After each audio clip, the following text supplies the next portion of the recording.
Di kediaman Cornwall, Klein datang mengira ini cuma kontes berburu biasa. Tapi begitu turun dari kereta, dia langsung mencium bau jebakan yang sangat menyengat.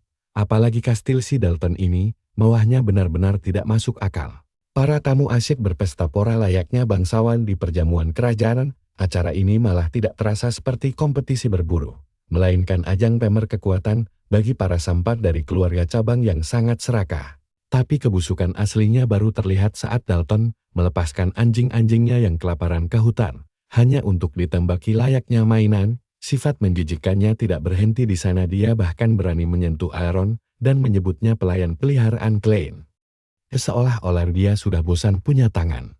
Tanpa ragu, Klein langsung memelintir tangannya agar dia mundur. Tapi coba perhatikan wajah Dalton, dia malah tersenyum santai seolah-olah sudah siap mati. Tidak lama kemudian, Klein mengikutinya masuk ke dalam hutan sendirian. Disinilah Dalton akhirnya menunjukkan arti perburuan yang sebenarnya. Bangkai anjing berserakan di mana-mana, tentara bayaran mengepung area sekitar, para pemanah bersiap membidik. Dan Dalton dengan sombongnya mengumumkan bahwa Klein adalah mangsa terakhir mereka. Apes baginya, dia baru saja cari gara-gara dengan orang yang salah. Begitu Dalton mengejek nama besar Rhineland, kesabaran Klein langsung habis. Sosok putra kedua yang lemah seketika lenyap, digantikan oleh sang raja kematian masa lalu yang mulai bangkit. Energi iblis yang sangat pekat langsung menyelimuti seluruh hutan. Monster tengkorak merangkak keluar dari tanah, membuat para pemburu sadar bahwa mereka bukanlah pemangsanya. Bukan pertarungan lagi, ini murni pembantaian sepihak. Klein melepas pasukan tengkoraknya untuk membantai para tentara bayaran itu. Tembakan panah menjadi tidak berguna sama sekali. Pedang mereka hancur berkeping-keping. Dan para pria yang ketakutan itu diseret ke bawah tanah oleh mayat-mayat yang mereka pikir sudah terkubur selamanya. Satu demi satu, para tentara bayaran itu tewas mengenaskan. Sementara itu, Dalton akhirnya menyadari kebodohannya yang luar biasa. Sebanyak apapun dia menebas kepala monster tengkorak itu, mereka selalu bangkit kembali sambil menatap Klein. Otak cerdasnya berpikir kalau satu-satunya cara adalah langsung menghabisi Klein saja. Apes banget nasibnya. Gerakan bodoh itu sudah terbaca oleh Klein. Kebasan pedang meteor langsung mengakhiri hidup si psikopat ini. Tapi kalian penasaran tidak? Bagaimana dia bisa sekuat ini? Mari kita mundur sedikit. Selama berabad-abad, nama Arkamund sudah cukup untuk membuat seluruh kerajaan gemetar ketakutan. Sebagai penyihir hitam terkuat yang pernah ada di dunia, dia memimpin jutaan pasukan mayat hidup dan menyebarkan teror mengerikan di seluruh benua. Tidak ada kesatria, raja, ataupun pasukan militer yang sanggup menghentikan langkahnya. Sampai akhirnya, pahlawan legendaris bernama Berkel Rhineland berhasil mengakhiri masa kekuasaannya dengan menebasnya hingga tewas. Setidaknya, itulah yang dipikirkan oleh semua orang saat itu. Matanya terbuka, tapi ini bukan medan perang, melainkan kamar bayi. Para pelayan di sekitarnya langsung heboh kegirangan saat melihat tuan muda mereka akhirnya bersuara. Mereka mencoba membujuknya mengucapkan kata mama, bahkan memperkenalkannya kepada ibunya sang duchess. Tapi tubuh Arkamund terasa sangat kaku, dan sebelum dia sempat mencerna situasi aneh ini, mulutnya tiba-tiba saja bergerak sendiri dengan spontan.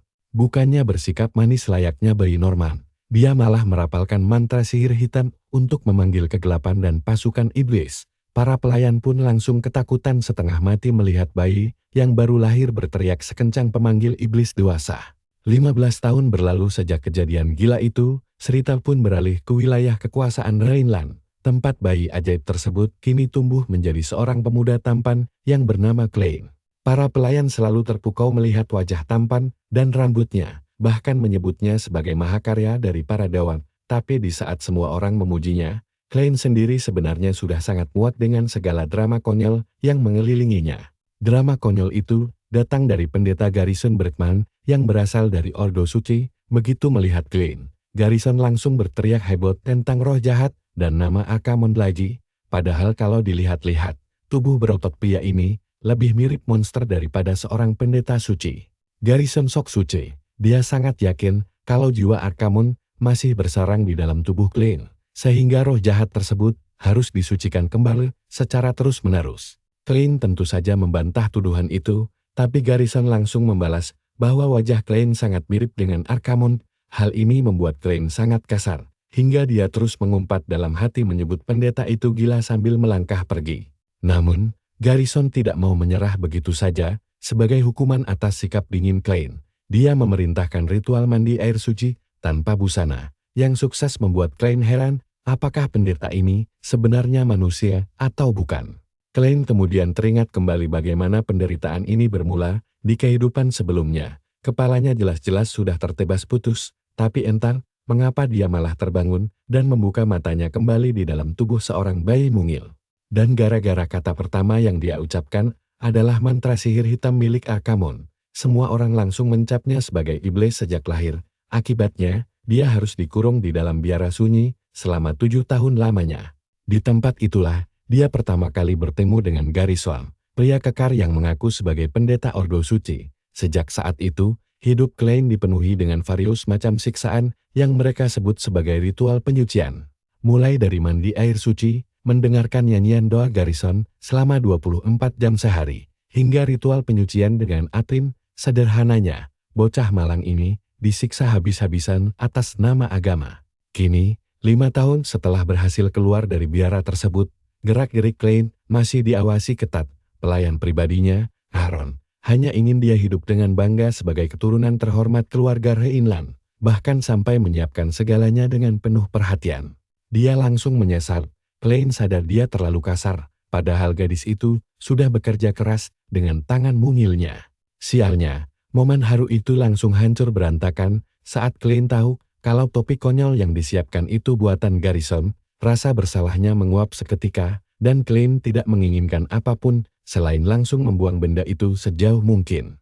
Garrison terharu setengah mati, dia mengira Klein menghargai pemberiannya. Padahal Klein tidak peduli dan langsung merobek topi itu tanpa ragu. Tepat saat itu, Dunkel, yang merupakan pemimpin Ksatria Kereta Merah, datang dan menanyakan apakah ritual penyuciannya sudah selesai. Dunkel juga mengingatkan Garrison bahwa rumor tentang Klein sebagai titisan Arkamon sudah berlalu 10 tahun lamanya. Bahkan pihak Ordo pun menyatakan tidak ada masalah lagi. Tetapi Garrison tetap bersikeras dengan kecurigaannya yang tidak berdasar itu. Dia berkata bahwa kemungkinan buruk selalu ada, dan sebelum pergi berlalu, dia mengingatkan Klein bahwa jadwal ritual penyucian berikutnya adalah hari Jumat. Klein sudah muak. Sambil memegang handuk, dia meyakinkan Aaron bahwa dia bukan lagi Arkamon, meski dalam hati dia mengakui kebenarannya. Kenyataannya, dia memanglah sang penyihir hitam Arkamon.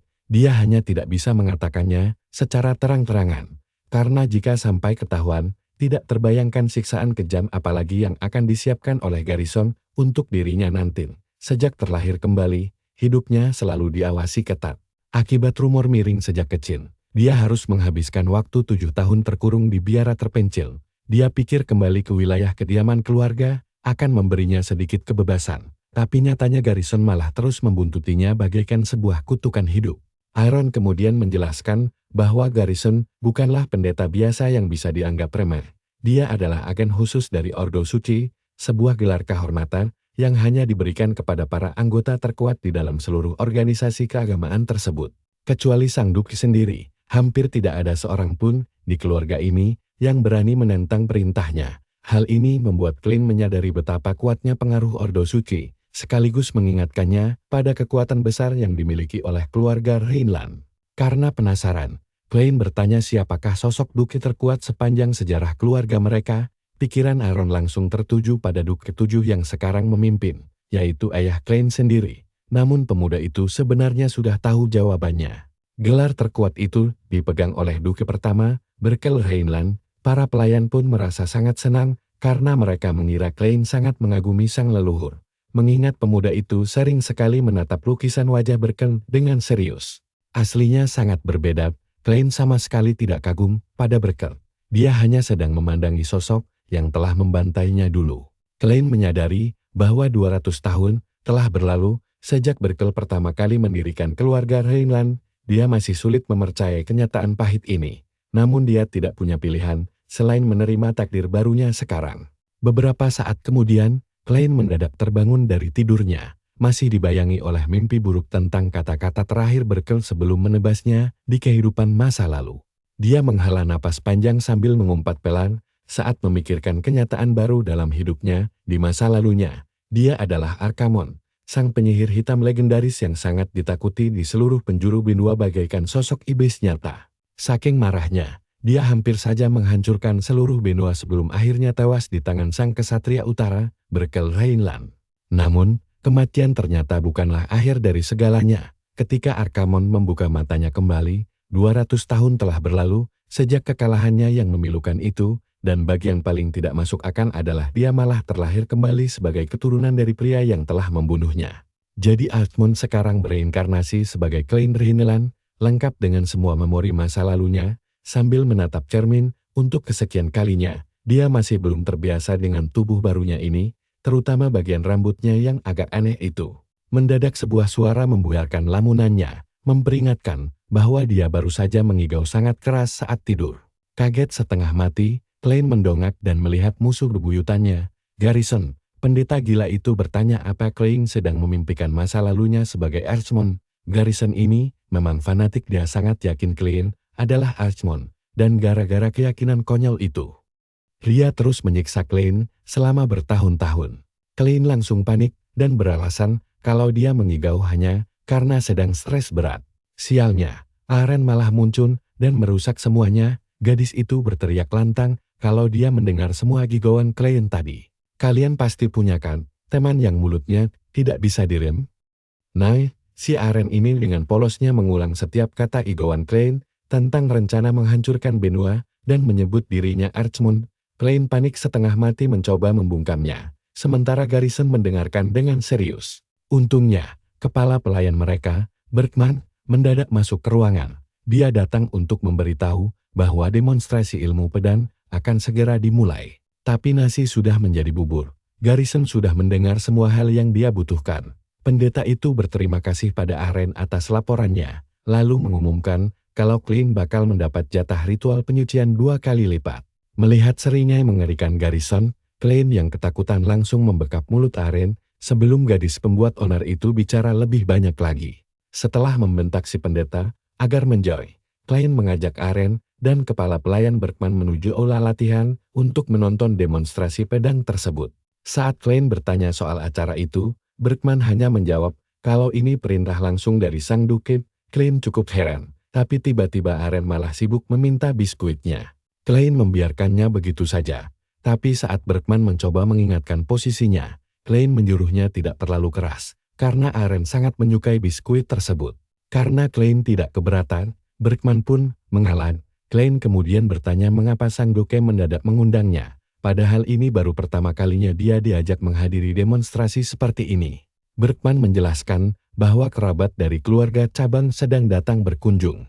Anggota keluarga cabang ini memang bukan keturunan langsung, dan Klein tahu betul mereka hanyalah parasit yang haus kekuasaan. Begitu Klein melangkah masuk, semua mata langsung tertuju padanya dengan tatapan meremehkan yang sangat kentara. Beberapa orang mulai berbisik mengejeknya, karena dianggap sebagai titisan Archmon, sementara yang lain terang-terangan menyindir kegagalannya hingga harus dikurung di biara selama 7 tahun penuh.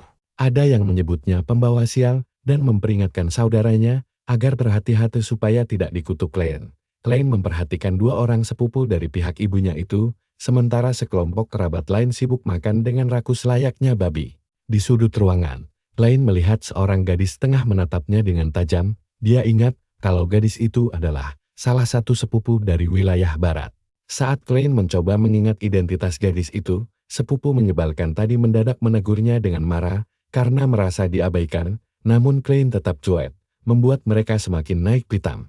Sebagai kerabat luar, mereka bahkan berani mengklaim keluarga Rhineland sebagai milik mereka, sesuatu yang menurut Klein sangat menggelikan. Lucunya lagi, Klein bahkan tidak ingat nama mereka karena saking tidak pentingnya. Alasan utama mengapa para parasit dari keluarga cabang ini bertingkah sok berkuasa adalah karena garis keturunan utama Rhineland tempat Klein bernaung memang sedang diambang kehancuran. Fakta bahwa mereka berani meremehkan Klein membuktikan kalau tidak ada lagi yang menghormati garis keturunan utama saat ini. Klein akhirnya sampai di balkon dan menyaksikan 2 pemuda sedang berduel. Si rambut ungu bernama Dalton tampak kewalahan menahan setiap gempuran dari lawannya, Glenn.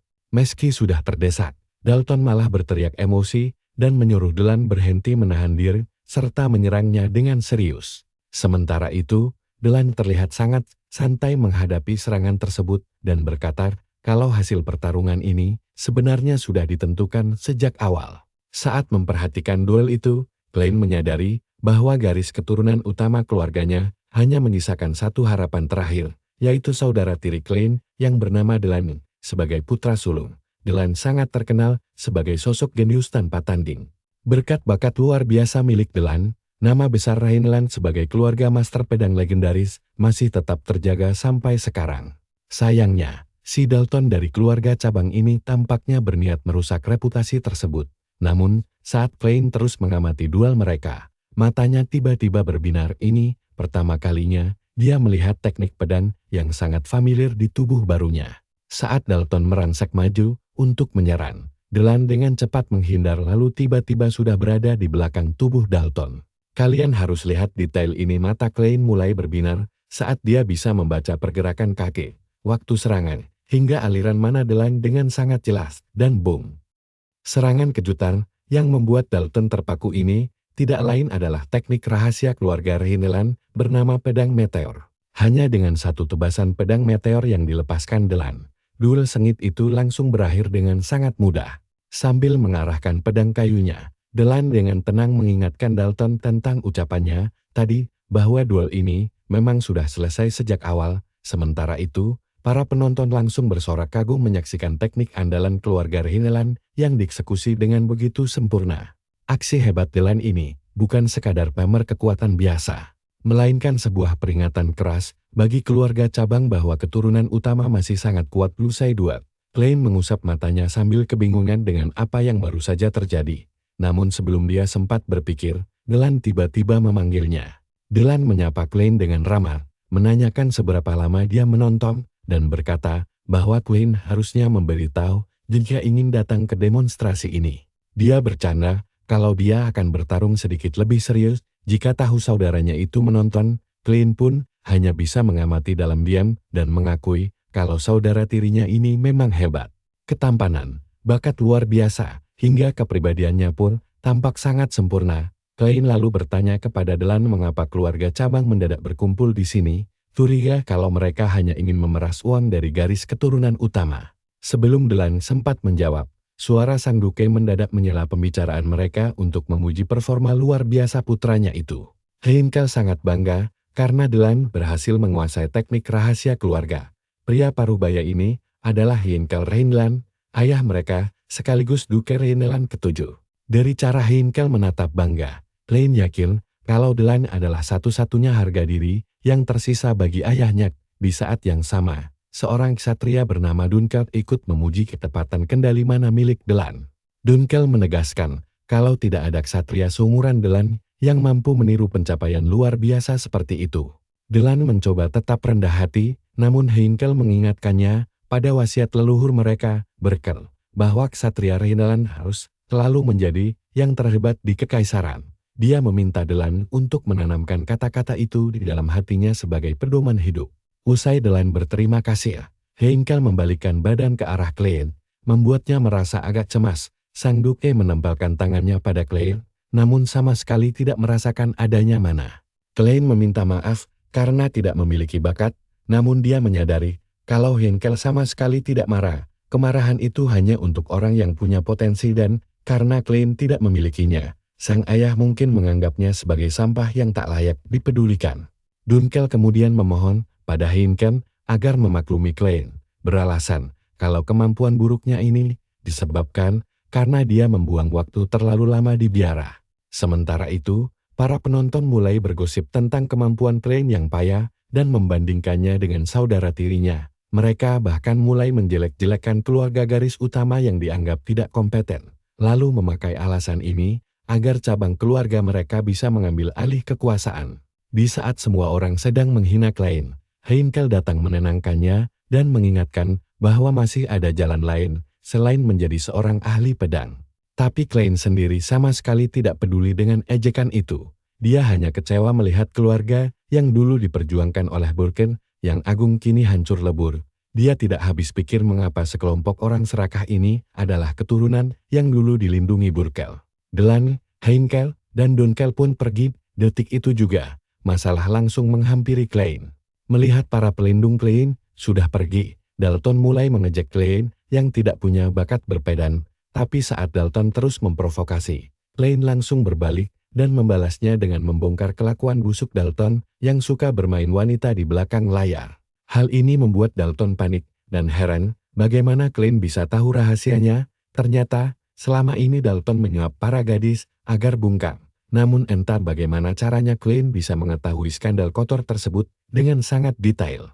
Dalton mencoba menyerang, tapi sia-sia. Klein dengan sangat mudah menjegalnya hingga jatuh tersungkur ke tanah. Klein langsung pergi mengabaikannya seperti tumpukan sampah, sambil mengejek Dalton sebagai pecundang yang tidak terima dikalahkan oleh Delaney. Tentu saja ini membuat Dalton makin murka, sampai dia tega menghina ibu Klein dan menyebutnya sebagai anak haram yang tidak diakui. Sambil menahan amarah, Klein berbalik. Pancaran niat membunuhnya begitu pekat, membuat Dalton langsung gemetar sangat ketakutan setengah mati. Tapi tatapan mematikan itu bukan karena Klein membela ibu yang bahkan belum pernah ditemuinya. Dia murka karena keturunan Burkel telah jatuh begitu rendah, sampai-sampai sampah tidak berguna seperti Dalton berani menginjak-injak harga diri keluarga mereka. Dia heran mengapa keturunan pahlawan sehebat itu bisa hancur sehancur ini. Beruntun, sebelum kemarahan Klein makin liar, Dunkel segera datang menengahi dan menyuruh Dalton pergi. Sambil memendam amarah yang meluap-luap, Dalton akhirnya memutuskan untuk pergi dari sana. Dia terus mengomel kesal seperti ayam aduan yang kalah telak. Sementara Klein dan Dunkel hanya memperhatikan. Setelah Dalton pergi, Klein meminta pedang cadangan kepada Dunkel yang kemudian diberikan malam itu juga. Dunkel heran mengapa Klein membutuhkan pedang selarut ini. Tetapi Klein mengabaikan pertanyaan itu dan mulai mengayunkan pedangnya meniru gerakan Delan yang dia lihat tadi siang. Dunkel menebak bahwa Klein sedang mencoba meniru teknik pedang meteor dan Klein mengiyakannya, lalu menyuruh Dunkel untuk tidur duluan saja. Pria itu pun setuju, tapi dia mengingatkan agar Klein tetap berhati-hati saat memainkan pedang tajam itu. Sambil berjalan pergi, Dunkel mengira Klein melakukan ini karena menyesal tidak belajar ilmu pedang sejak dulu. Dia yakin sudah terlambat bagi Klein untuk mempelajari apapun karena dia tidak memiliki mana, dan tanpa mana, seseorang mustahil bisa menjadi seorang ksatria sejati. Selain itu, teknik pedang meteor adalah seni rahasia yang belum pernah diajarkan secara resmi kepada Klein. Jadi meskipun Klein bisa meniru jalurnya, Dunkel yakin anak itu tidak akan bisa menirunya. Sementara itu, Klein mulai memusatkan seluruh inderanya untuk mengingat setiap detail gerakan Delan tadi siang. Anehnya, ingatan itu terasa sangat jelas di kepalanya, seolah teknik tersebut memang sudah lama menjadi bagian dari dirinya. Dan tanpa diduga, Klein mulai menirunya dengan sangat mudah. Bahkan aliran mananya pun terbentuk sempurna. Energi di sekitarnya mulai bergetar hebat hingga membuat Dunkel yang belum jauh langsung terkejut setengah mati. Coba kalian lihat ini. Dunkel berbalik dengan ragu, tetapi sebelum dia sempat berpikir, Klein langsung menebaskan teknik pedang meteor yang sangat dahsyat itu. Tebasan kuat itu sukses membelah batu raksasa. Gila. Dunkel yang menyaksikan kejadian itu langsung melongo tidak percaya. Masih dalam kondisi shock, Dunkel memanggil nama Klein. Sementara Klein sendiri merasa sangat puas karena eksperimennya berhasil. Beberapa hari kemudian, Klein kembali dipaksa menjalani ritual penyiksaan aneh dari Garrison. Demi alasan penyucian diri yang konyol, kepala Klein ditenggelamkan ke dalam ember berisi air selama beberapa menit. Aaron dan Garrison bahkan heran karena Klein sanggup menahan napas di dalam air untuk waktu yang sangat lama. Saat Klein sedang tersiksa, Garrison dan Aaron malah asyik mengobrol tentang bakat Klein yang mirip ikan. Bahkan Garrison berencana melakukan ritual berikutnya di dalam akuarium raksasa. Karena sudah tidak tahan lagi, Klein langsung berteriak memarahi Garrison yang sengaja memperlama waktu penyiksaannya hari ini. Garrison berdalih bahwa dia merasakan energi mencurigakan yang keluar dari kamar Klein tadi pagi. Jawaban itu tentu membuat Klein makin emosi karena dia disiksa hanya berdasarkan firasat konyol. Tepat di saat itu, Dunkel datang membawa surat undangan dari Dalton yang mengaku ingin meminta maaf atas sikap tidak sopannya di arena latihan kemarin. Mengingat kelakuan gila Dalton di arena latihan, Klein merasa curiga. Jelas, ini bukan permintaan maaf biasa. Di surat itu, tertulis ajakan berburu. Tapi kalian juga pasti curiga kan, kenapa anjing galak seperti Dalton tiba-tiba bersikap baik seperti ini? Klein langsung tahu ini pasti jebakan, tetapi anehnya dia tetap menyuruh Dunkel untuk menerima undangan tersebut. Klein lalu menatap pedangnya. Dia tersenyum. Dengan ilmu pedang barunya, dia tidak takut meskipun dihadang jebakan maut. Sejak berhasil meniru teknik pedang meteor malam itu, Klein terus memutar ulang gerakan tersebut di dalam kepalanya selama beberapa hari terakhir. Berkat hal itu, dia menyadari bahwa dia sanggup meniru dengan sempurna teknik apapun yang baru dilihatnya sekali, walau dia sendiri bingung dari mana asal kemampuan aneh ini. Sementara itu, Dunkel hanya memperhatikan Klein sebelum akhirnya pergi menyiapkan kereta kuda untuk berangkat ke sana. Garrison juga menawarkan diri untuk ikut, tetapi Klein langsung menolaknya karena curiga pendeta gila ini sedang merencanakan siksaan baru untuknya. Namun Garrison bersikeras ikut karena dia memiliki firasat buruk hari ini. Akhirnya mereka pun berangkat. Tetapi tidak lama setelah kereta berjalan, Iron malah tertidur pulas di pangkuan Garrison. Di sepanjang jalan, Klein terus mengomel karena Garrison memaksa ikut, tetapi Garrison mengabaikannya dan malah memberikan bantan agar Klein bisa beristirahat. Namun Klein menolaknya. Perjalanan melewati hutan barat ini sangat terjal dan kasar. Dia menyarankan Garrison untuk tidur saja agar merasa lebih baik. Garrison merasa sangat terharu karena mengira Klein begitu perhatian padanya. Tetapi Klein langsung menghancurkan harapannya dengan berkata bahwa bantal itu harusnya diberikan kepada Aaron. Setelah membuat mental Garrison terguncang, Klein menatap keluar jendela kereta dan menyadari bahwa hutan ini sudah banyak berubah. Dulu saat dia masih menjadi Arkman, tempat ini dipenuhi tumpukan salju dan mayat. Namun 200 tahun kemudian, ladang es penuh mayat itu telah berubah menjadi hutan yang sangat subur. Klein menebak semua perubahan menakjubkan ini pasti ulah Burkal. Sesaat kemudian, Dunkel memberitahu Klein bahwa mereka telah tiba di kediaman Cornwall. Begitu melangkah keluar dari kereta kuda, Klein langsung disambut oleh Kastel Mega yang 100 kali lipat lebih mewah daripada kediaman Rhineland. Parahnya lagi, para tamu undangan bahkan menikmati pesta perjamuan yang sangat mewah hanya untuk kontes berburu anak muda. Saat Klein sedang mengamati sekeliling, Dalton tiba-tiba datang sambil menuntun beberapa ekor anjing pemburu besar dan bertanya apa yang sedang Klein lihat. Dia kemudian menyombongkan kastelnya, dengan bangga memberitahu Klein bahwa tempat megah ini dibangun dari uang hasil menipu keluarga garis utama Rhineland. Saat Dalton sibuk mengoceh tidak jelas, Klein menyadari bahwa anjing-anjing yang dibawanya terlihat sangat kelaparan dan kurus kering. Karena muak dengan kesombongan konyol itu, Klein bertanya mengapa acara berburu ini malah berubah menjadi ajang pamer kemewahan. Melihat Klein mulai tidak sabar, Dalton akhirnya memutuskan untuk segera memulai perburuannya. Sambil tersenyum licik, dia melepaskan rantai anjing-anjing itu dan membiarkan mereka berlari kencang memasuki hutan. Dalton menjelaskan bahwa umpan telah disebar di berbagai sudut hutan agar hewan-hewan pemburu itu bisa melacak aromanya dengan mudah. Dia juga sengaja membuat anjing-anjing itu kelaparan karena rasa lapar yang ekstrem akan membuat indera penciuman mereka jauh lebih tajam daripada manusia. Setelah anjing-anjing itu menemukan aroma umpan dan mulai mengejar mangsanya, barulah permainan berburu yang sesungguhnya dimulai.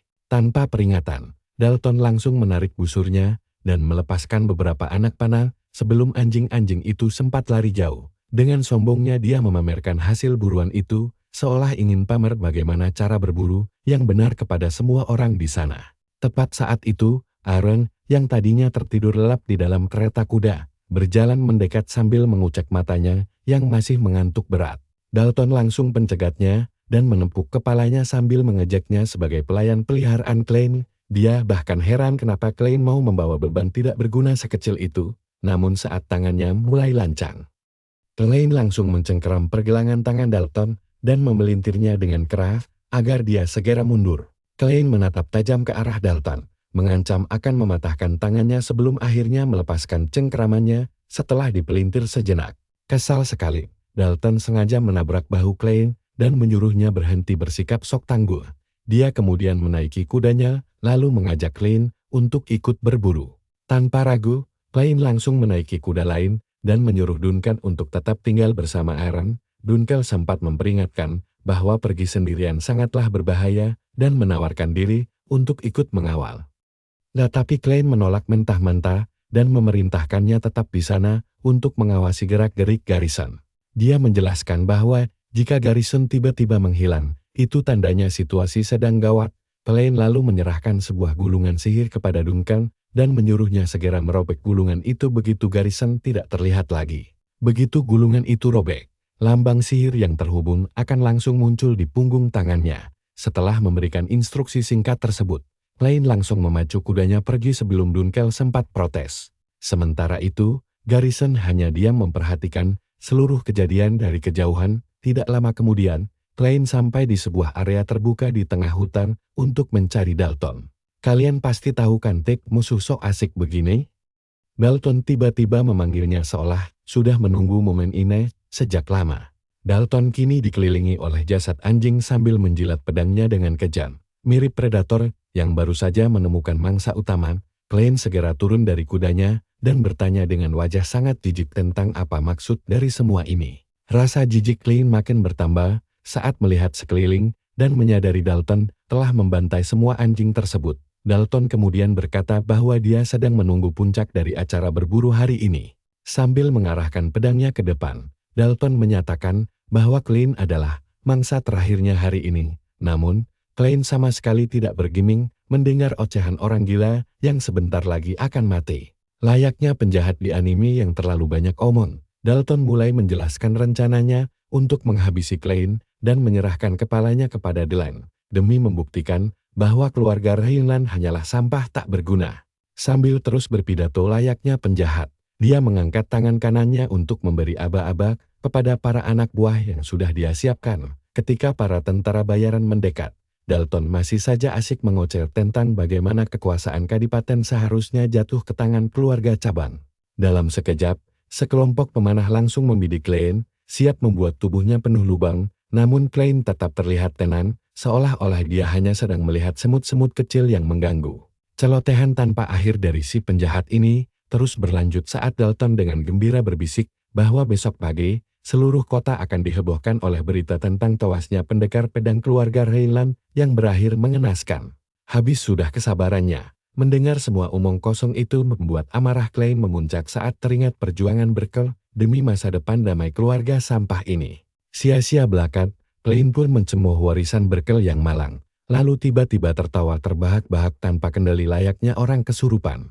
Dalton menatapnya dengan bingung, tidak tahu apakah Klein sudah gila atau terlalu bodoh untuk menyadari bahaya di depannya. Namun pada detik itu juga, posisi mangsa dan predator langsung berbalik saat Klein menatap Dalton dengan pandangan yang luar biasa dingin. Tatapan mata Klein yang sangat mengerikan itu seketika membuat hawa sekitar menjadi dingin hingga membuat Dalton gemetar ketakutan.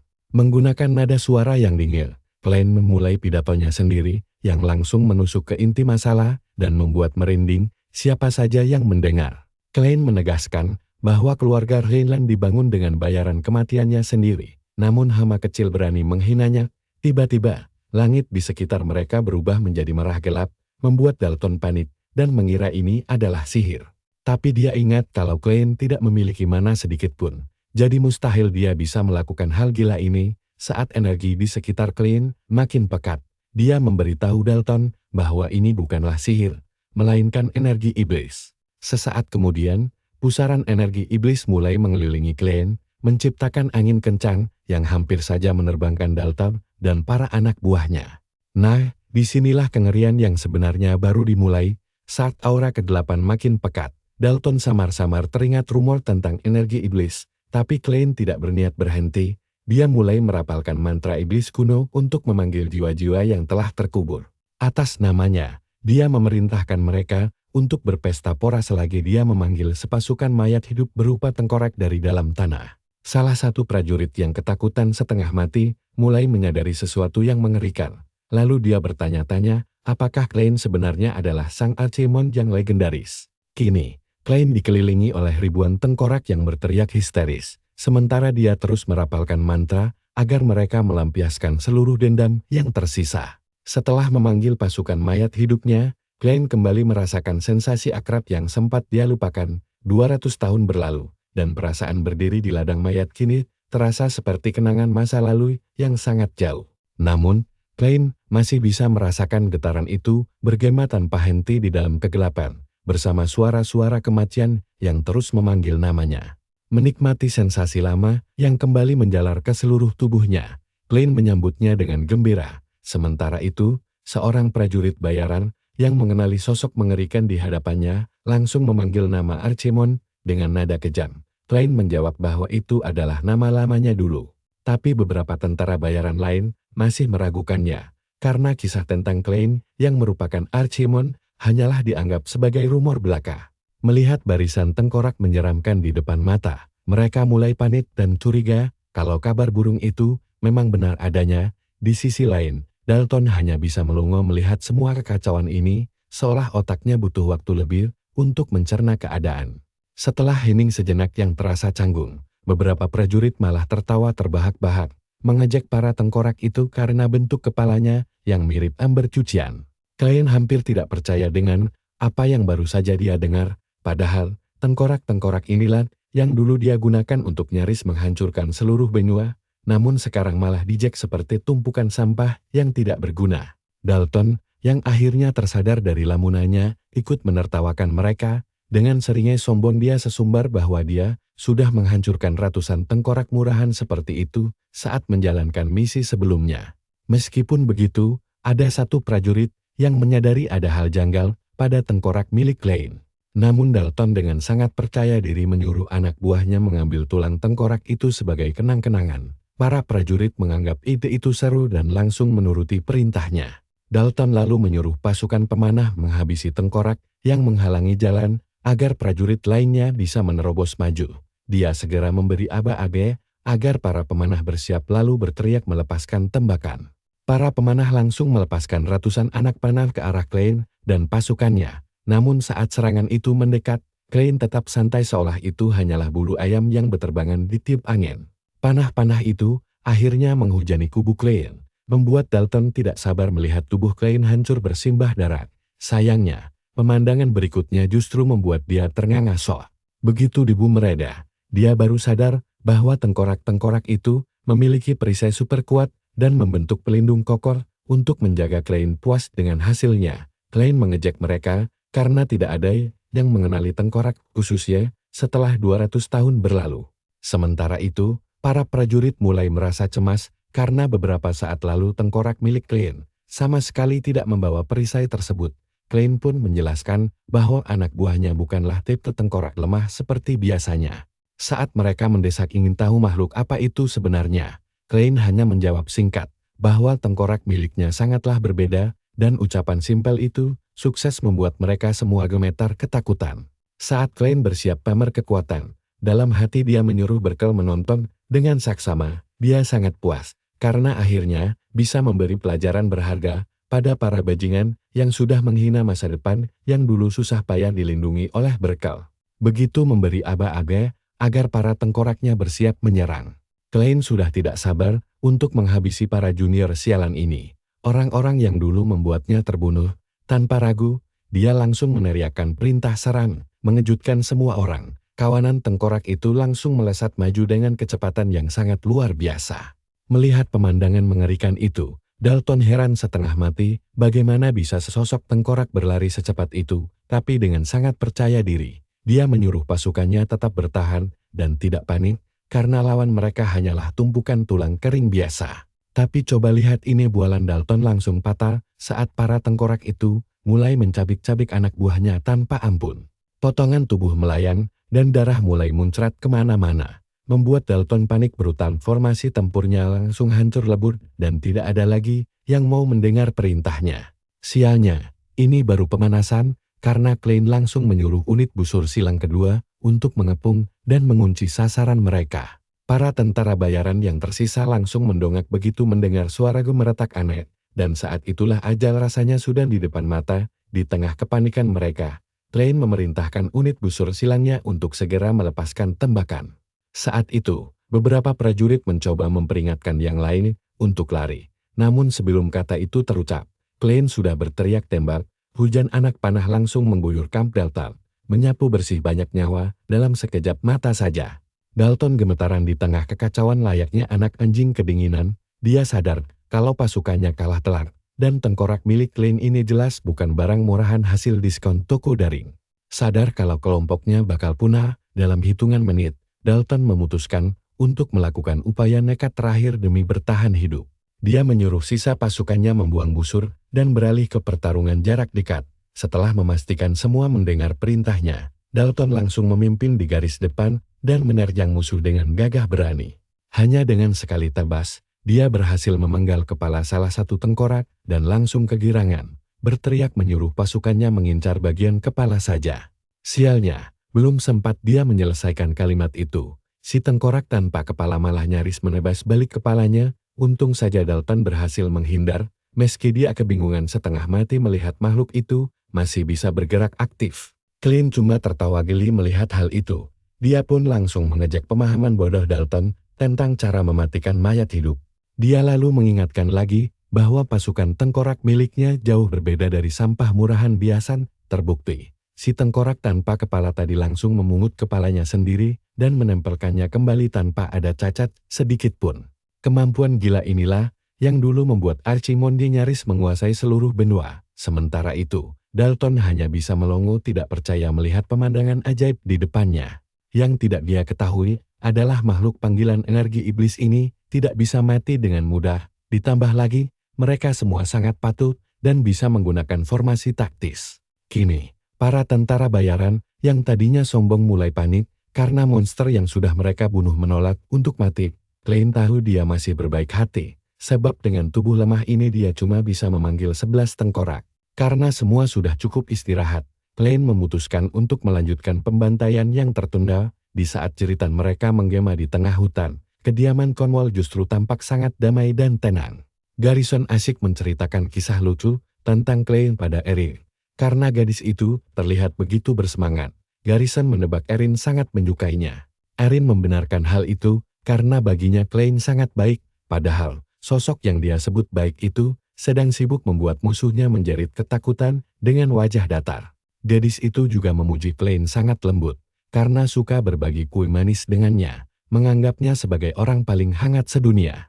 Nah, kontrasnya kocak banget kan, si cowok paling hangat ini malah lagi sibuk membantai musuh di medan perang, membuat Dalton frustrasi karena para tengkorak itu terus beregenerasi setelah kepalanya ditebas. Dalton akhirnya mulai memakai otaknya dan berpikir keras cara menghentikan regenerasi itu. Saat itulah, tatapannya langsung tertuju pada Clint sebagai dalang utamanya.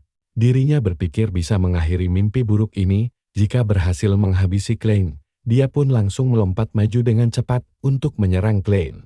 Tapi bodohnya, siapa juga yang berteriak saat melakukan serangan mengendap-endap sambil melompat tanpa alasan jelas. Si penjahat dungu ini dengan sombongnya berteriak ingin mengakhiri permainan mayat hidup milik Clint. Usai berpidato singkat ala penjahat, Dalton bersiap mengayunkan senjatanya. Namun Clint tetap tenang dan mengaktifkan kemampuan mata khususnya. Sambil mengalirkan energi yang berderak, Clint mencabut pedang dan mengingat kembali gerakan pedang milik Delan. Berkat kekuatan mata ajaib itu, Clint bisa meniru teknik apapun yang pernah dia lihat hanya dengan mengingatnya kembali. Dalton kaget setengah mati begitu menyadari kalau Clint akan menggunakan teknik yang persis sama seperti milik Delan. Sayangnya, dia kembali gagal menahan tebasan pedang meteor milik Clint. Tebasan telak Clint langsung menyayat tubuh Dalton hingga membuatnya terpaku sesaat. Di detik-detik kematiannya, Clint memperingatkan Dalton agar tidak berharap bisa mati tenang karena penghakimannya baru saja dimulai. Setelah menghabisi Dalton, Clint mengakui kalau teori musuhnya tentang mengincar sang pemanggil agar sihir tengkorak itu lenyap memang sepenuhnya benar. Lagi pula, dulu Archimonde kalah karena dia tidak bisa mengatasi kelemahan tersebut. Namun takdir berkata lain, kini Clint bisa melindungi kelemahannya berkat kemampuan dari darah Rhineland.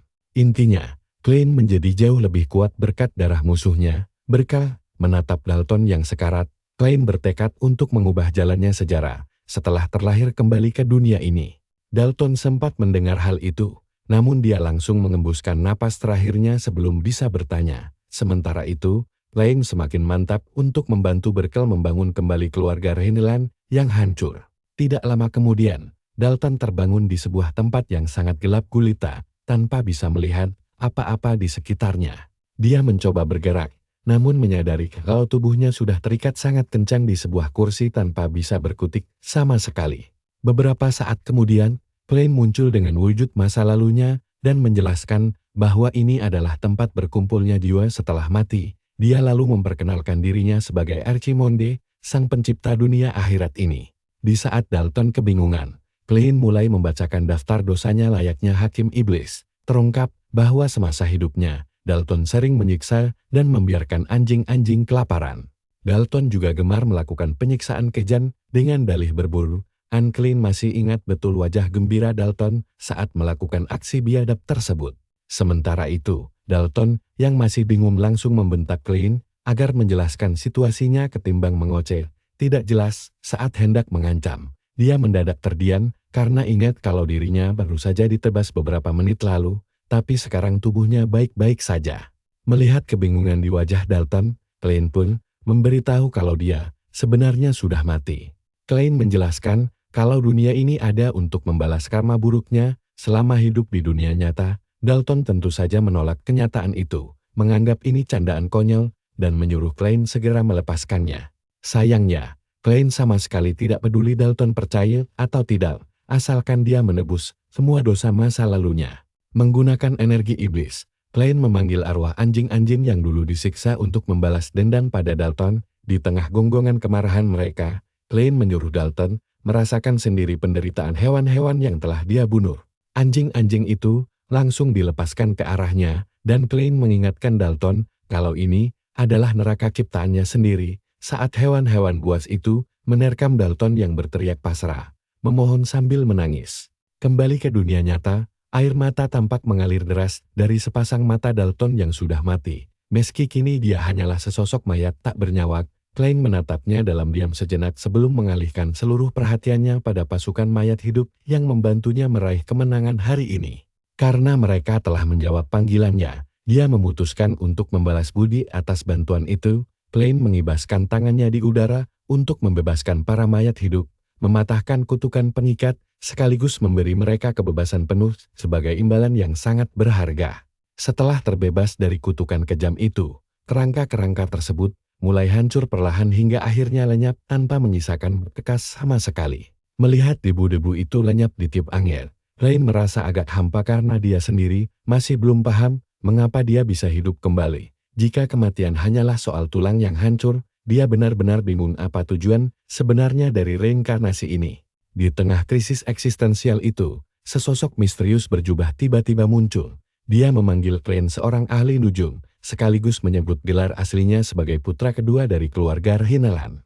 Klein sadar kalau tamu tak diundang ini pasti sudah mengawasinya dari balik bayangan. Jadi dia dengan tenang meminta pria berjubah itu untuk segera mengungkap siapa dirinya. Pria asing itu menolak mentah-mentah. Dia malah mulai mengalirkan energi iblis yang pekat ke dalam mayat-mayat yang berserakan di tanah. Sambil menyeringai sombong, dia menegaskan bahwa Klein tidak akan hidup cukup lama untuk mengetahui identitasnya. Di depan mata Klein, energi iblis itu meresap ke dalam jasad-jasad itu hingga satu persatu mayat bangkit kembali menjadi mayat hidup. Klein langsung menyadari kalau orang ini menggunakan sihir pemanggil jiwa untuk mengendalikan kematian, yang membuktikan bahwa dia juga seorang ahli nujum. Si pria berjubah menyindir bahwa meski Dalton telah gagal, mayat-mayat ini setidaknya masih bisa berguna. Setelah mengatakan itu, dia mulai tertawa jahat dengan nada kles khas penjahat rendahan yang bakal cepat kalah. Sementara itu, di kediaman Conwan, Dunkel sedang sangat mengkhawatirkan keadaan Klein saat Iron tiba-tiba datang menghampirinya untuk menceritakan semua kisah yang baru saja dia dengar langsung dari garisan. Tapi Dunkel sedang tidak berminat untuk mengobrol santai karena pikirannya terus tertuju pada keselamatan Klein sembari matanya terus menatap tajam ke arah gulungan sihir di tangannya. Dia heran mengapa Klein sampai harus membawa gulungan sihir darurat, dan yang jauh lebih mencemaskan adalah kenyataan bahwa sudah 3 jam berlalu sejak anak itu memasuki hutan tanpa ada kabar sama sekali. Dunkel merasa situasi ini sangat mencurigakan dan memberikan firasat yang amat buruk. Karena tidak bisa tinggal diam lagi, Dunkel bersiap pergi untuk mencari keberadaan Klein. Namun beberapa penjaga rendahan mencoba menghalanginya. Mereka mengingatkan bahwa meninggalkan pos bisa memicu masalah besar karena kontes berburu masih berlangsung.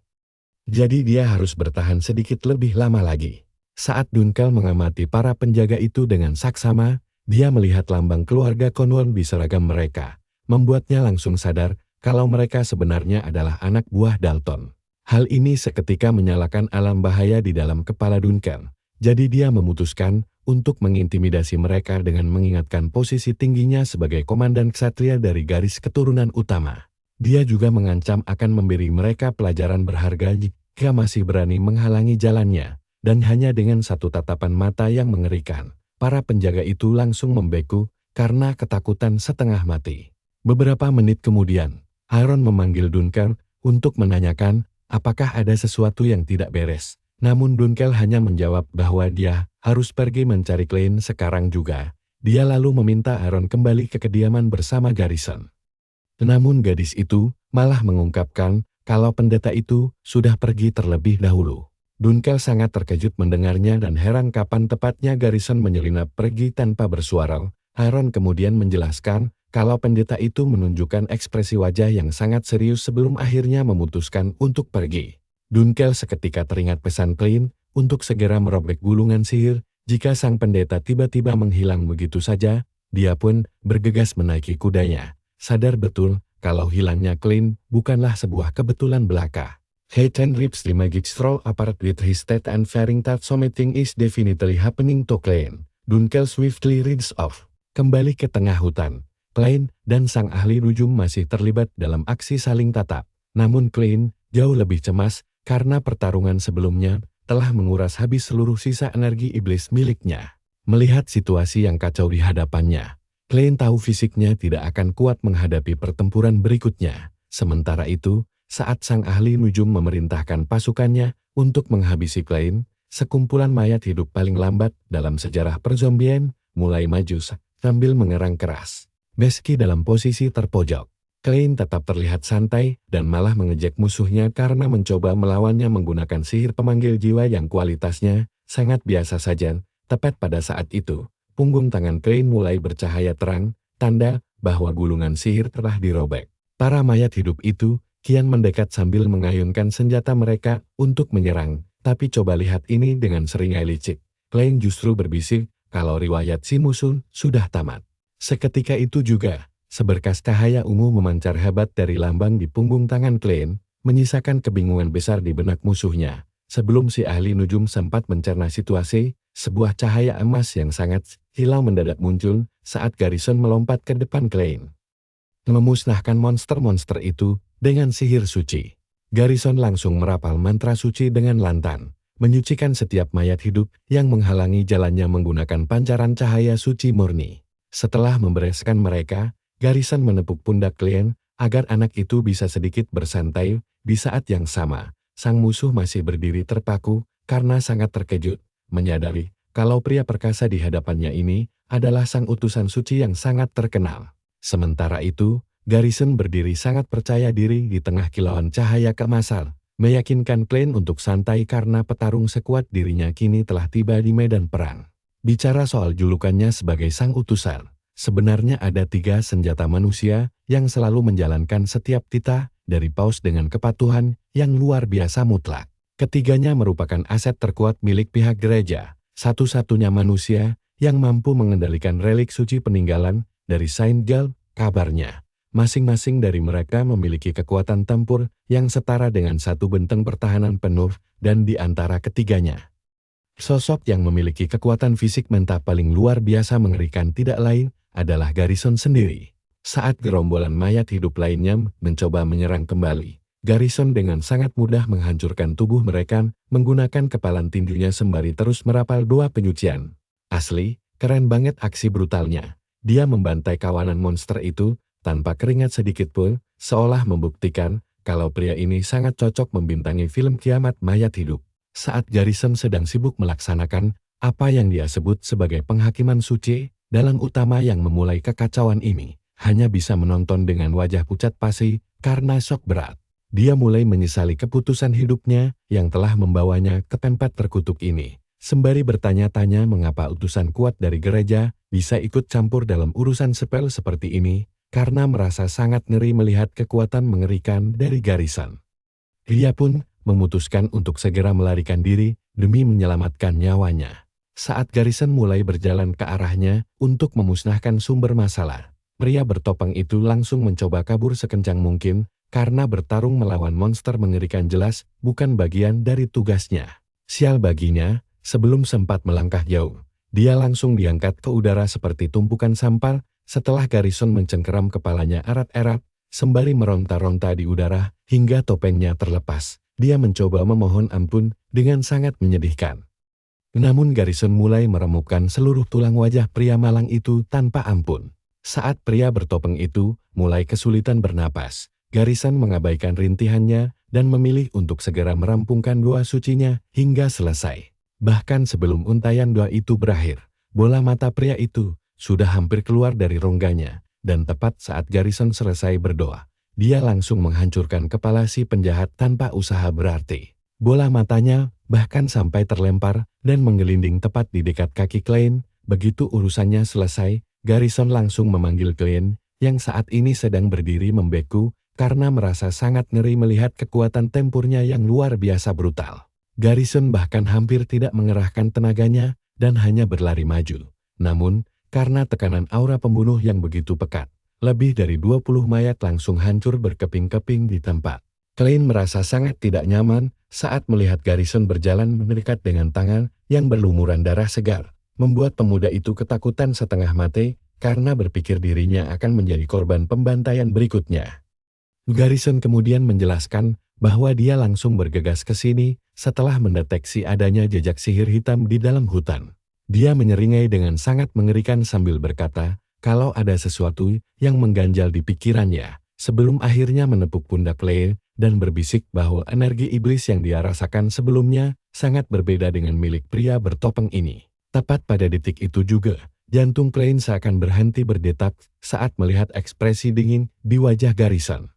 Klein yakin banget kalau si pendeta siap melenyapkannya di sini, kalau sampai dia salah langkah. Untung saja, Dunkel tiba tepat pada waktunya dan bertanya apakah Klein baik-baik saja. Begitu Klein berbalik dan melihat Dunkel, dia tidak pernah merasa selega ini seumur hidupnya yang masih singkat.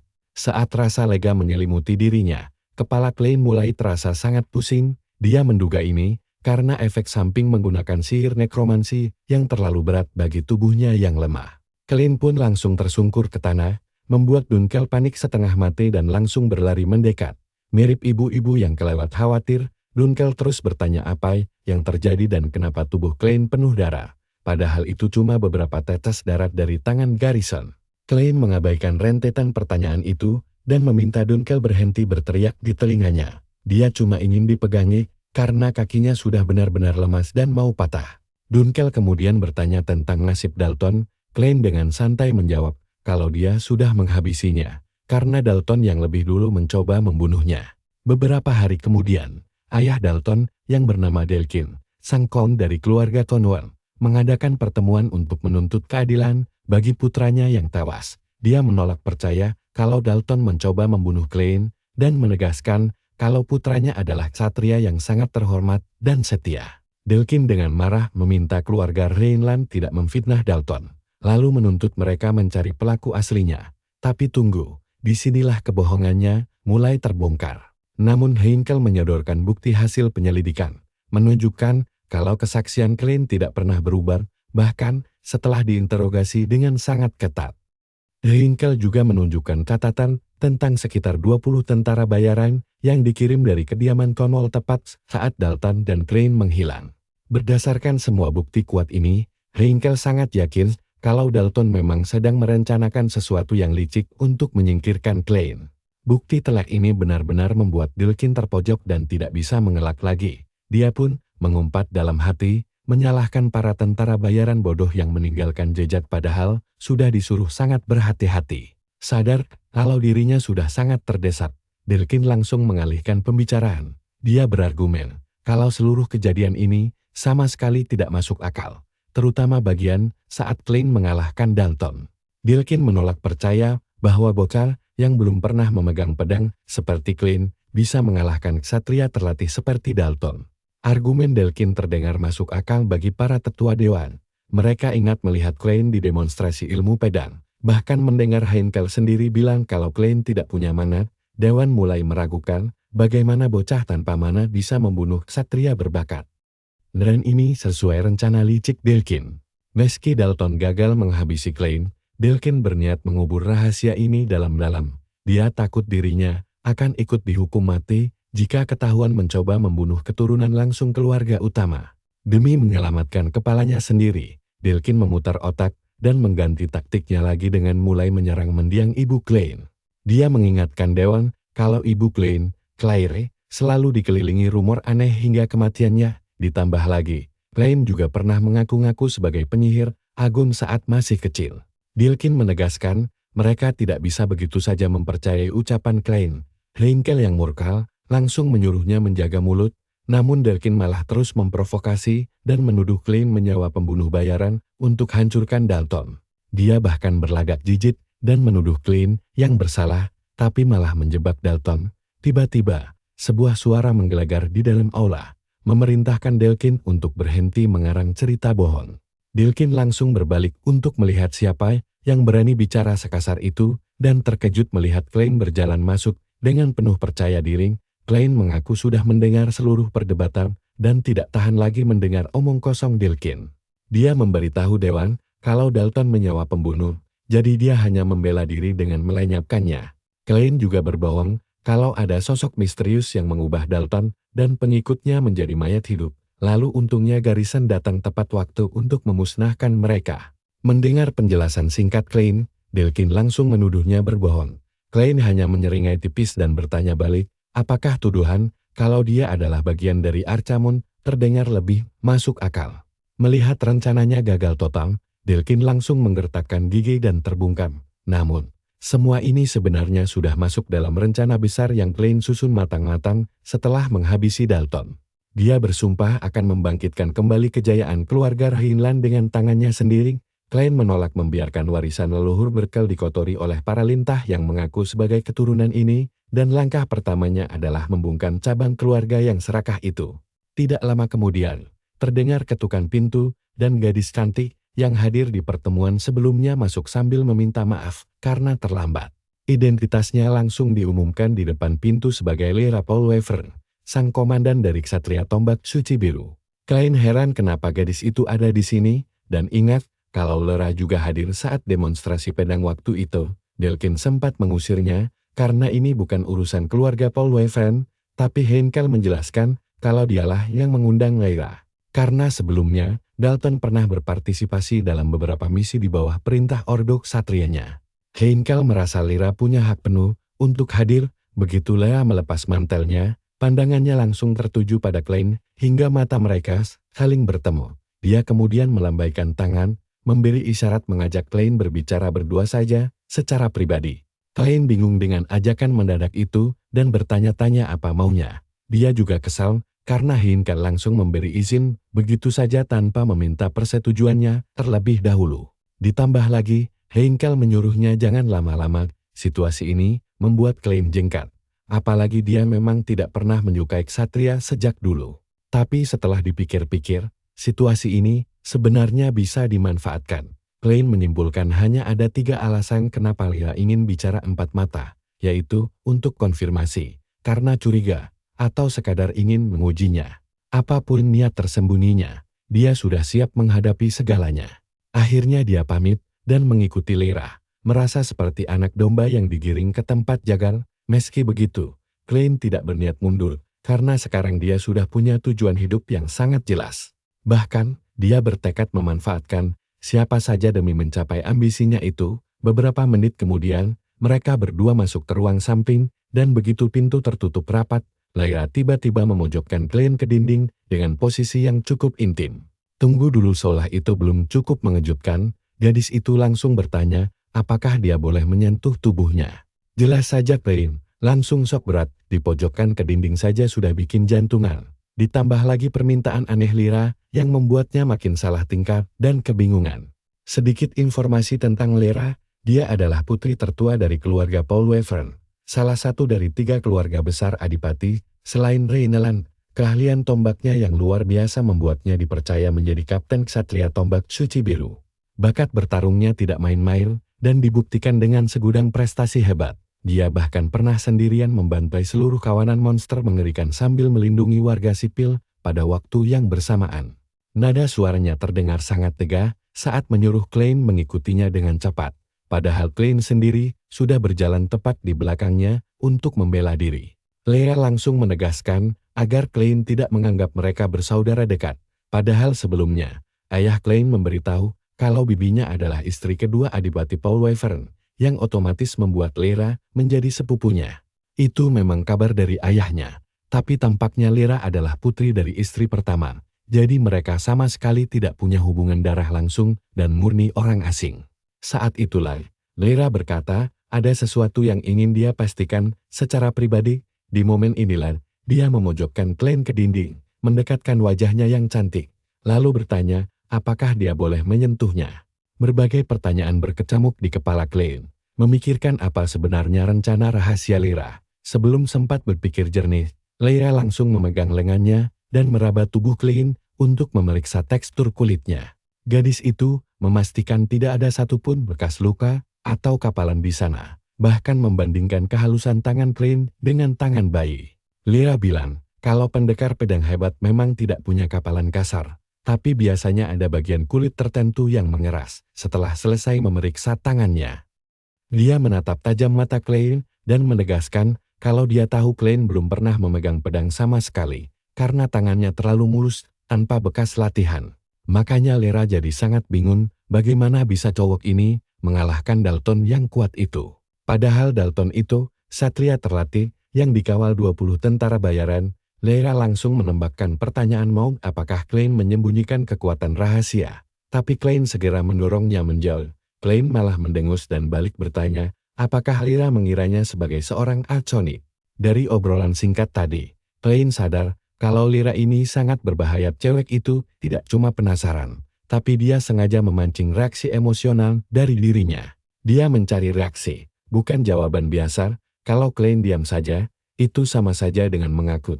Sedikit saja dia ragu. Kecurigaan Lyra pasti langsung terbukti. Akhirnya Klein sadar kalau satu-satunya jalan keluar hanyalah bersikap jauh lebih agresif dan percaya diri dibanding cewek licik itu. Klein pun mulai bicara dengan gaya meyakinkan dan bertanya apa masalahnya kalau dia memang arconit. Namun sebelum kalimatnya selesai, Lyra malah tertawa terbahak-bahak melihatnya. Lea mengejaknya sebagai bocah ingusan yang tidak akan pernah bisa menjadi seorang arconit. Ucapan kejam itu langsung menghancurkan harga diri Klein secara emosional. Mulutnya ternganga syok sebelum akhirnya bertanya, apakah Lyra baru saja memanggilnya bocah, dan Lyra langsung mengiyakan tanpa ragu. Lyra bahkan mengejek postur tubuhnya yang terlalu mungil untuk jadi arconit karena proporsi badannya sangat aneh, ditambah lagi suara dan fisik anak itu dianggap kurang memiliki aura berwibawa. Singkatnya, Lyra bilang kalau dia cuma bocah kecil yang tidak ada apa-apanya. Klein langsung terdiam 1000 bahasa karena serangan mental yang bertubi-tubi ini. Lalu dia menundukkan kepalanya dengan penuh rasa malu. Lyra menegaskan kalau Klein bukan arconit dan tidak bisa memakai pedang, jadi dia heran bagaimana bocah selemah dirinya bisa mengalahkan seorang ksatria hebat. Tiba-tiba Lyra bilang kalau dia ingin mencium Klein, tapi otak Klein sudah terlalu lelah untuk mencerna maksud ucapan tidak terduga dari cewek itu. Dia bertanya, apakah Lyra sedang mencoba menyogoknya, tapi Lyra mengajak kembali ke dalam karena mereka hampir terlambat.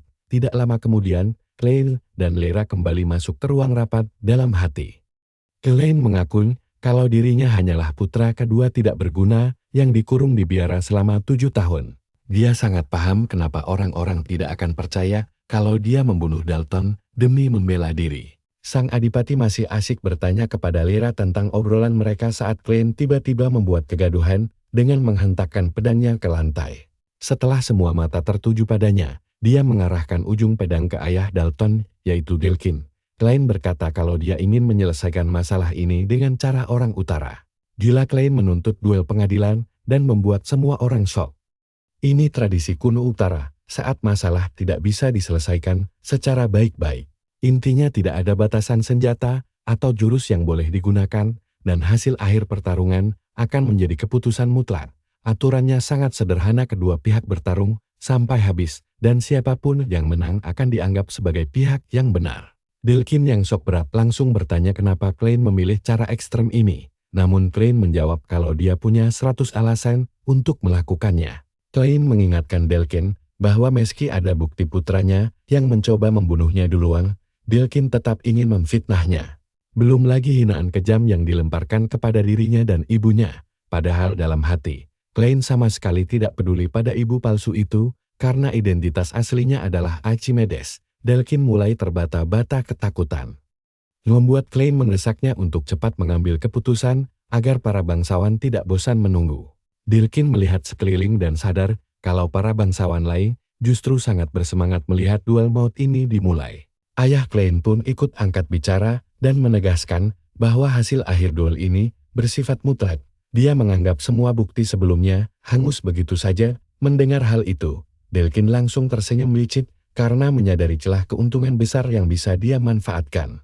Yes, Klein if he is really sure about his decision, because he has no money, and when he gets no counter response from Klein. Akhirnya Delkin mengajukan syarat, untuk memilih ksatria perwakilan, yang akan bertarung atas namanya. Delkin sudah membayangkan kematian tragis Klein, tanpa tahu kalau Klein juga merencanakan hal yang sama untuknya. Setelah kedua pihak setuju, sang adipati memutuskan duel akan digelar dalam 4 hari. Mereka tidak tahu kalau Klein sengaja memperbesar masalah ini, karena semua ini hanyalah awal dari rencana besarnya. Dia ingin menjadikan Delkin batu loncatan, demi menunjukkan taringnya pada keluarga cabang lain, lalu merombak total seluruh struktur keluarga mereka. Saat Delaney mendengar kabar tentang keputusan gila adiknya untuk berduel, dia langsung memarahi Klein habis-habisan. Dia bertanya, apakah Klein sadar seberapa mematikan taruhannya, dan Klein dengan tenang menjawab, kalau dia sangat tahu risikonya. Klein meminta kakaknya menerima keputusan ini, karena ayah mereka pun sudah setuju. Delaney yang cemas menawarkan diri menjadi perwakilan duel, tapi Klein langsung menolak. Klein menjelaskan, kalau alasan utama keluarga mereka masih memegang kekuasaan mutlak di tengah gempuran para keluarga cabang, sebenarnya sangat sederhana. Itu karena ayah mereka adalah pendekar pedang terkuat di dunia, sedangkan Delaney adalah penerusan yang tidak boleh mati konyol. Makanya Klein meminta kakaknya melihat situasi secara luas daripada nekat maju menggantikannya dalam pertarungan hidup mati ini. Tindakan konyol itu hanya akan memberi kesempatan emas bagi keluarga cabang untuk menyingkirkan pewaris sah Rainelan. Klein tahu kakaknya sangat tersiksa dengan situasi ini, tapi dia terpaksa bertindak ekstrem demi memulihkan nama baiknya sendiri. Delaney lalu bercerita betapa bahagianya dia saat Klein lahir ke dunia, karena dia memang sangat mendambakan seorang adik laki-laki sejak dulu. Meskipun lahir dari rahim ibu yang berbeda, Delaney sama sekali tidak peduli. Sayangnya, adiknya malah dikirim ke biara, dan baru saja kembali, anak itu justru harus menghadapi duel maut yang mengancam nyawanya. Sambil menangis haru, Delaney memeluk erat tubuh Klein. Kepedulian kakaknya yang tulus ini membuat Klein sangat terkejut. Sebelum Delaney sempat bicara lebih banyak, Dunkel masuk membawa kabar kalau Delkin sudah memilih perwakilannya. Ksatria itu bernama Rendel, seorang mantan ksatria kekaisaran kejam yang terkenal sangat haus darah di medan perang. Ngeri banget dia diusir dari kekaisaran karena nafsu membunuhnya yang sudah tidak waras. Di sebuah kedai kumur, raksasa bernama Rendel ini tampak asyik minum di tengah tumpukan mayat korbannya yang tewas mengenaskan. Rendel merasa sangat bersemangat karena lawannya hanyalah seorang bocah ingusan. Dia sudah tidak sabar mendengar jeritan kesakitan Klein saat tubuhnya dicabik-cabik nanti.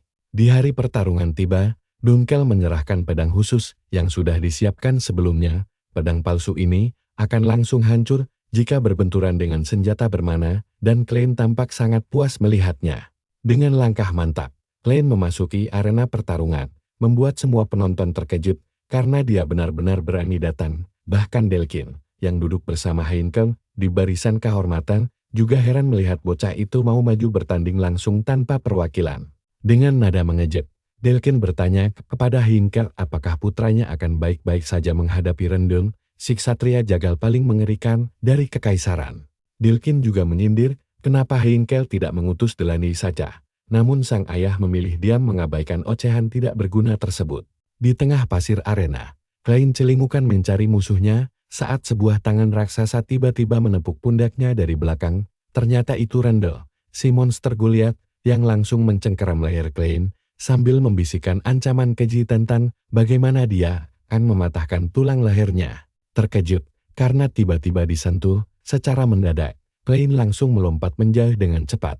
Para penonton pun langsung heboh melihat Klein yang mereka kira ketakutan dan melarikan diri. Delkin langsung memanfaatkan momen memalukan itu untuk mengejek Heinkel lagi. Dia sesumbar kalau Klein tidak punya harapan menang karena pertarungan bahkan belum resmi dimulai. Randall pun ikut mengejeknya pengecut karena sudah gemetar ketakutan, padahal Klein sama sekali tidak takut. Dia hanya kaget setengah mati akibat trauma masa lalu saat bahunya dicengkeram kasar oleh Garrison. Sementara itu, Lia juga datang buat menonton pertarungan ini meski dilarang ibu tirinya, Hellion. Lia bilang ke asisten Ksatria kalau dia tidak peduli omongan Hellion karena wanita itu bukan ibu kandungnya.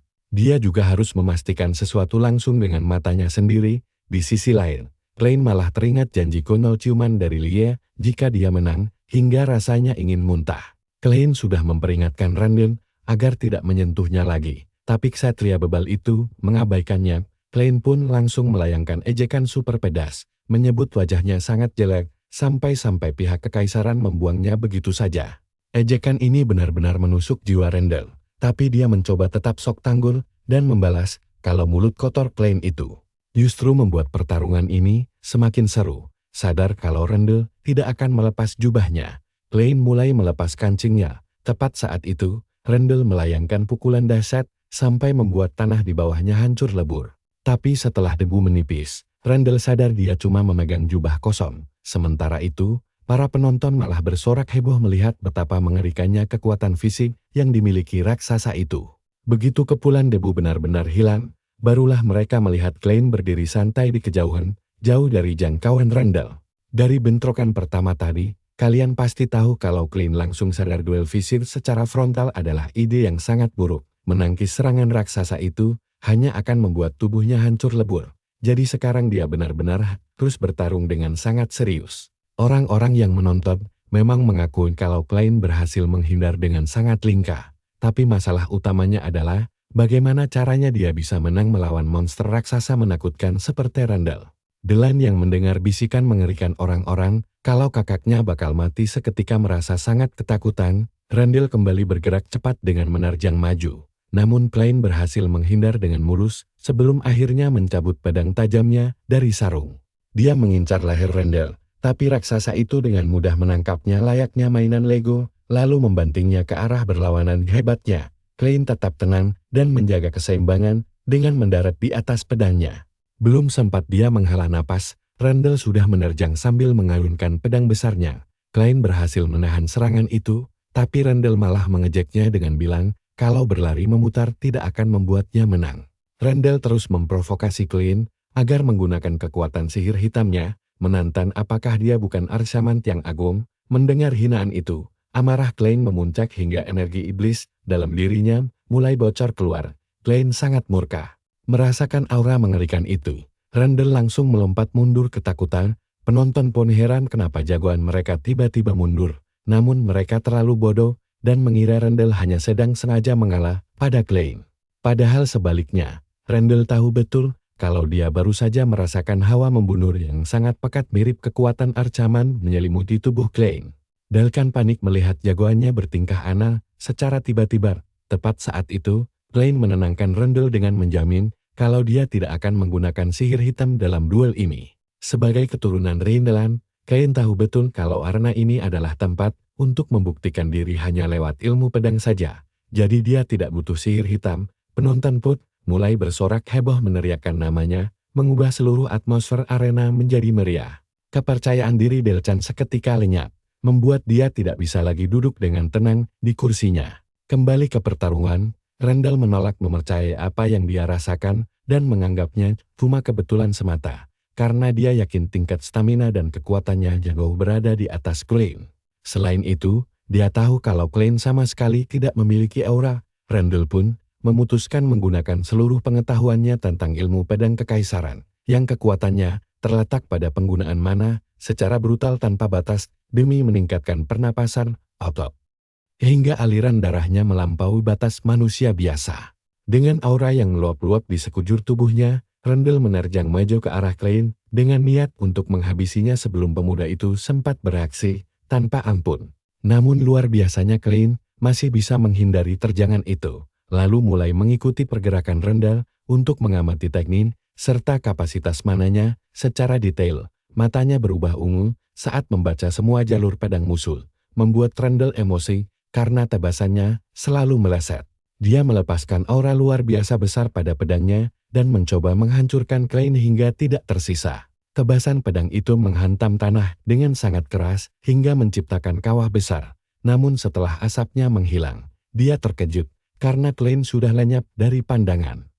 Randall mulai panik karena hal mustahil ini hanya bisa terjadi jika lawan sanggup membaca arah serangannya dalam waktu sangat singkat. Tiba-tiba Klein muncul tepat di belakangnya saat pertahanan Randall terbuka lebar. Nah, disinilah giliran Klein beraksi dengan teknik pedang meteor, melayangkan tebasan fatal di punggungnya, sangat telak.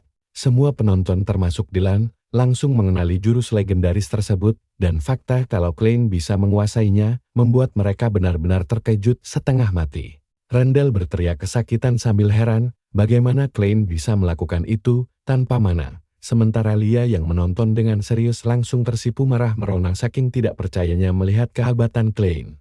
Jauh sebelum duel dimulai, Heinkel sempat mencurahkan penyesalannya pada Dunkel di ruang kerja. Dia menyesal karena tidak bisa berbuat apa-apa, sebab jika dia turun tangan, kehormatan keluarga mereka justru akan hancur. Namun dia sangat khawatir karena lawan Klein kali ini adalah prajurit veteran berpengalaman yang jelas mustahil bisa dikalahkan begitu saja. Dunkel pun bertanya, kenapa dia membiarkan duel ini terjadi, jika sudah tahu Klein tidak punya harapan. Heinkel menjawab kalau Klein bertarung demi mendiang ibunya, dan dia membenci dirinya sendiri, karena dulu gagal menyelamatkan Klein saat dituduh sebagai arcaman, lalu dikurung di biara. Atas dasar itulah, Heinkel merasa tidak memiliki hak sama sekali untuk menghentikan putranya sekarang, dan dia terus merutuki kelemahannya sendiri.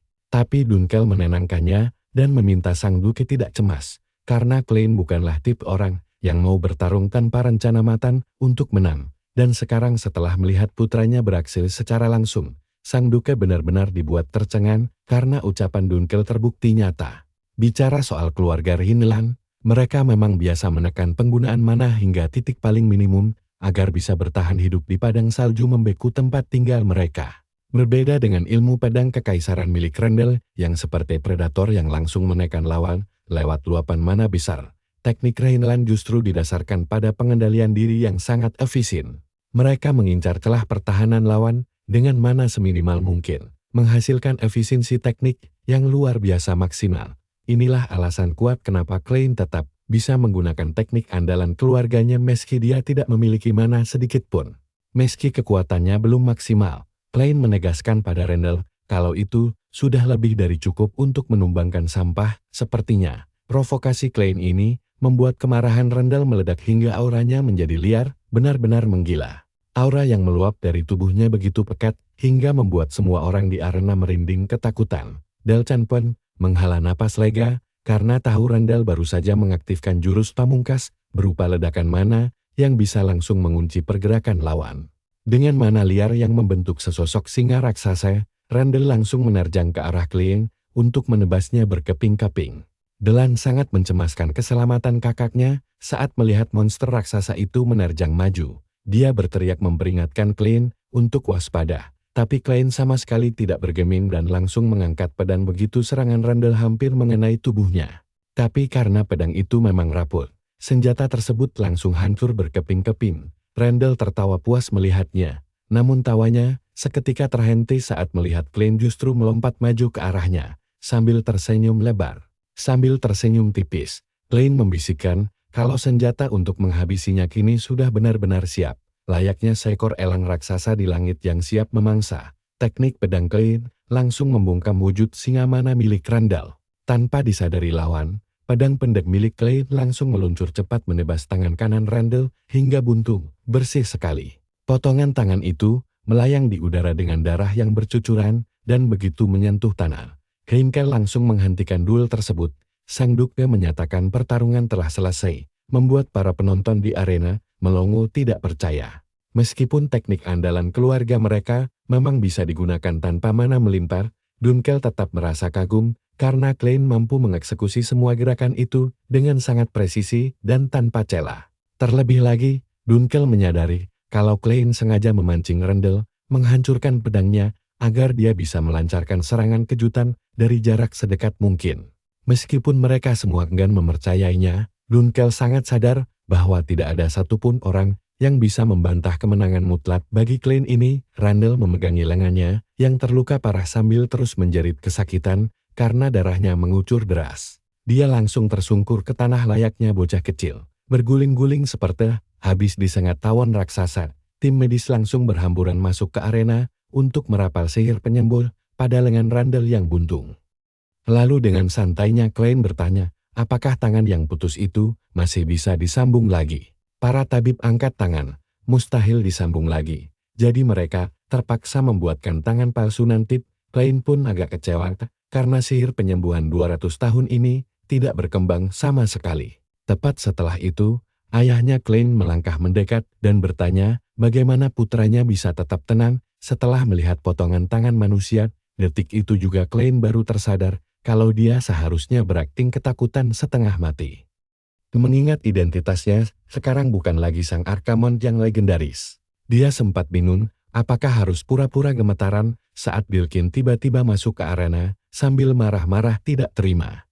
Si tua bangka itu mengoceh bahwa sangat mustahil Randall bisa kalah, apalagi dia sudah membayar pemuda itu dengan uang yang sangat banyak. Heinkel menoleh ke arah Dilkin, memperingatkan bahwa sesuai perjanjian awal, dia harus mengakui kesalahannya dan memenuhi semua tuntutan pihak pemenang. Sialnya, Dilkin malah menolak mentah-mentah karena merasa sudah kehilangan putra sekaligus kesatria pribadinya. Tapi saat dia masih asik mengoceh, tiba-tiba muncul sensasi aneh seolah kepalanya melayang lepas dari pundak. Suara mengerikan mendadak bergema di kepalanya. Dia langsung tersungkur. Di tengah ketakutan luar biasa itu, Klein berbisik tepat di telinganya, menyuruhnya bersujud, meminta maaf pada Heinkel. Kalian harus lihat ini, Klein benar-benar menyuruh Dilkin untuk merangkak memohon belas kasihan, membiarkannya hancur perlahan akibat rasa bersalah seumur hidup.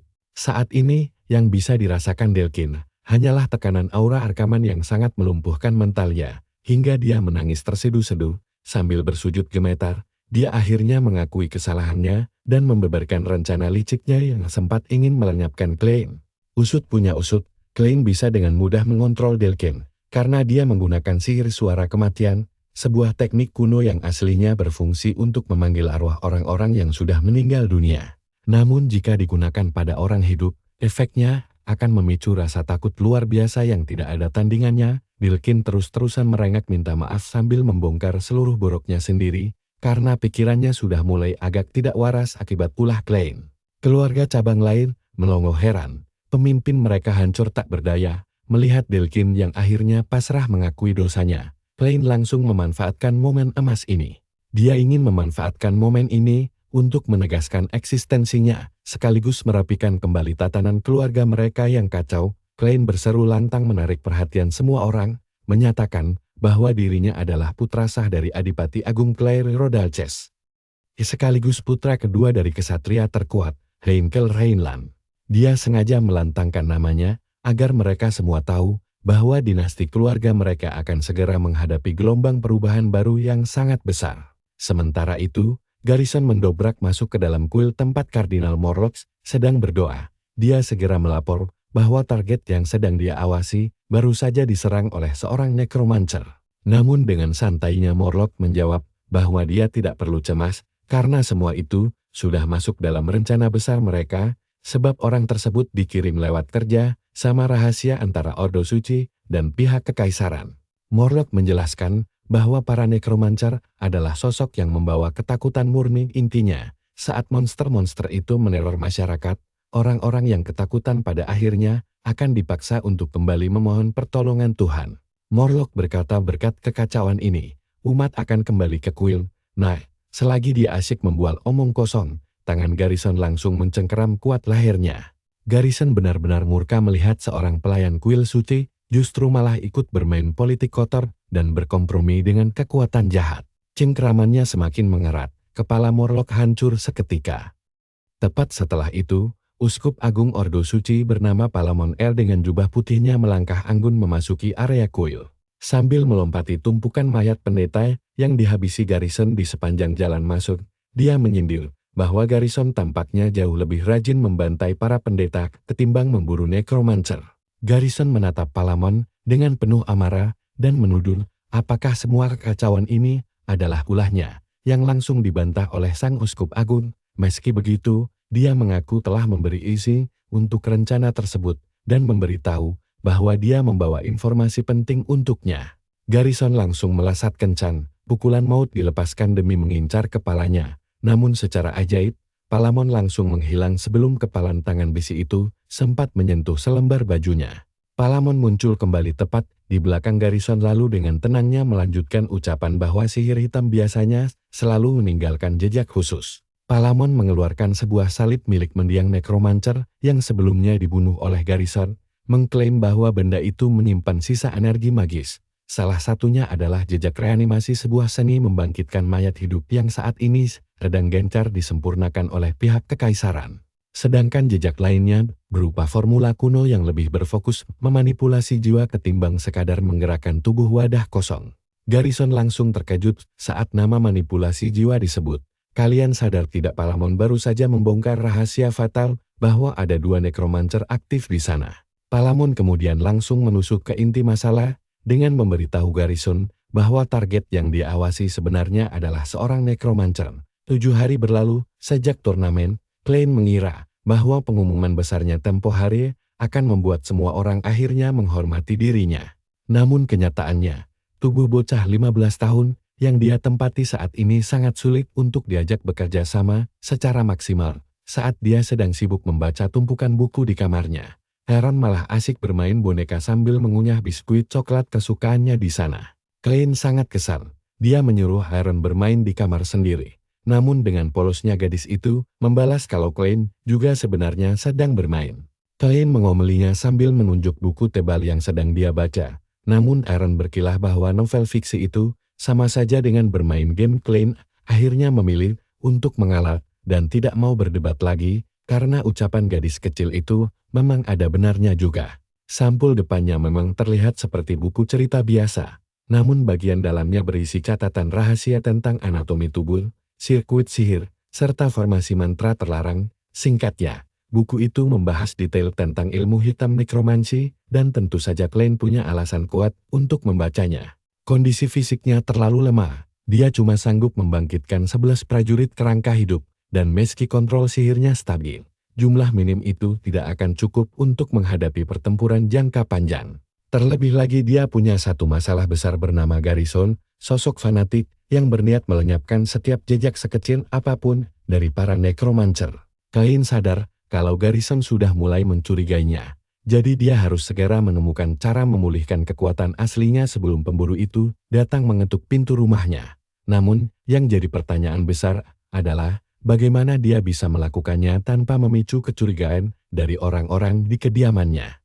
Hari berikutnya, Klein dipanggil. Ayahnya mengabarkan bahwa mereka baru saja menerima laporan darurat tentang penampakan monster mayat hidup di sekitar wilayah pertambangan.